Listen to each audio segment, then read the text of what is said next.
அனைவருக்கும் என் அன்பின் வணக்கம். நான் உங்கள் நெல்லை அன்புடன் ஆனந்தி.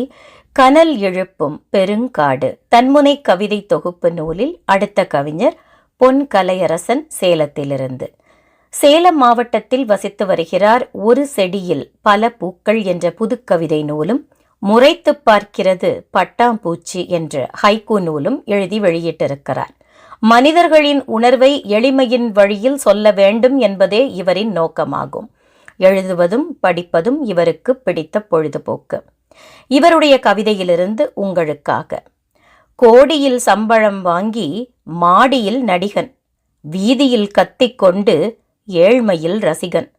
மிகச் சிறப்பான ஒரு சமூக விழிப்புணர்வு கவிதையாக நான் இதை பார்க்குறேன். ஏன்னா கோடி கோடியாக சம்பளம் வாங்கிட்டு அவங்க நல்ல ஒரு ஆடம்பரமான காரில், பெரிய பெரிய வீடுகளில், ஒரு கேளிக்கைகளில் அவங்களாம் ரொம்ப மகிழ்ச்சியாக தான் இருப்பாங்க. ஆனால் பாருங்கள், சமீபத்தில் கூட ஒரு திரைப்படத்துக்கு முண்டி அடிச்சுட்டு போனதில் எத்தனையோ பேர் மிதிப்பட்டு இறந்துருக்குறாங்க. அந்த நடிகரும் அதுக்கு தகுந்த ஒரு ஆறுதலோ எதுவுமோ சொல்லலைன்னு பெரிய சர்ச்சையாச்சு. ஒரு பாலபிஷேகம் பண்ணுறது, கட் அவுட்டுக்கு வெடி வச்சு கொண்டாடுறது, வீட்டில் பால் இருக்காது பிள்ளைக்கு கொடுக்கறதுக்கு, ஆனால் இவங்க இந்த மாதிரி வேலையெல்லாம் பண்ணிகிட்டு இருப்பாங்க. அதை ஒரு திரைப்படத்தை பார்த்தா அதோடு அதை விட்டுட்டு வந்துடணும். தேவையில்லாமல் அதை வாழ்க்கையோடு பொருத்தி உன்னை நீ இழந்து விடாதே, எப்போதுமே ஏழ்மையிலேயே இருக்கக்கூடிய நீன்னு அழகாக எழுதியிருக்கிறாரு. கவிஞருக்கு வாழ்த்துகள். அடுத்த கவிதையில் மீண்டும் சந்திப்போம். நன்றி, வணக்கம்.